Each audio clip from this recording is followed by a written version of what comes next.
Bill ಗೇಟ್ಸ್ಗಿಂತ ಬಿಟ್ಕಾಯಿನ್ನ founder rich. Crypto learning ಸೀರೀಸ್ನ 16ನೇ ವಿಡಿಯೋಗೆ ನಿಮ್ಮೆಲ್ಲರಿಗೂ ಸುಸ್ವಾಗತ.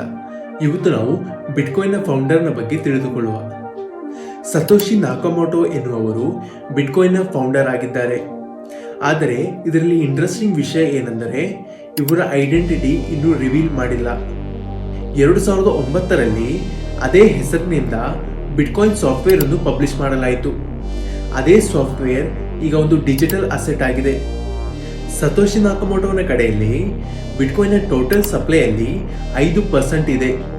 ಅಂದರೆ ಬಿಟ್ಕಾಯಿನ್ನ ಟೋಟಲ್ ಸಪ್ಲೈ ಆದ 21 ಮಿಲಿಯನ್ ಯೂನಿಟ್ಗಳಲ್ಲಿ 1.1 ಮಿಲಿಯನ್ ಯೂನಿಟ್ಗಳು ಸತೋಶಿ ನಾಕಮೋಟೋನ ಕೈಯಲ್ಲಿ ಇದೆ.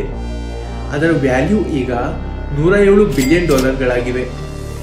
ಸತೋಶಿ ನಾಕಮೋಟೋ ಎಂದು ಅನುಮಾನಿಸುತ್ತಿರುವ ವ್ಯಕ್ತಿಗಳು ಯಾರೆಂದರೆ, ಮೊದಲನೆಯದಾಗಿ ಹ್ಯಾಲ್ಫಿನ್, ಎರಡನೆಯದಾಗಿ ಡೋರಿಯನ್ ನಾಕಮೋಟೋ ಹಾಗೂ ಮೂರನೆಯದಾಗಿ ಇಲೋನ್ ಮಸ್ಕ್.